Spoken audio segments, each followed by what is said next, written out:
સોળસુંબા પૂર્વ તરફનો ગંધાતી ગટરનો એ જીવલેણ ઊંડો ખાડો હજુ કેટલાને ખાડામાં પાડશે।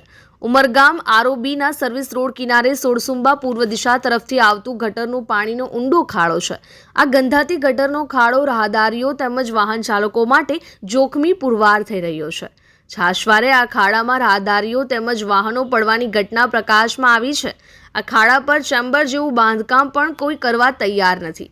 સોળસુંબા ગ્રામ પંચાયતે ખાડા બાબતે હાથ ઉપર કરી દીધા હોવાનું જાણવા મળ્યું છે। તેઓ આ કામગીરીની જવાબદારી DFCCI પર ઢોળી રહ્યા હોવાનું પણ જણાયું છે। લોકોમાં ચર્ચા એવી પણ છે કે જો આ ખાડાની જવાબદારી લેવા ગ્રામ પંચાયત તૈયાર ન હોય તો ઓવરબ્રિજ નીચે બેસતા પાથરણા તેમજ લારી ગલ્લાવાળાઓ પાસે દૈનિક વેરો કેવી રીતે વસૂલે છે, ત્યારે એ જવાબદારી DFCCIની છે એવો ફોડ કેમ નથી પાડતા? ત્યારે જોકે આ બાબત પણ વિચારવા જેવી છે।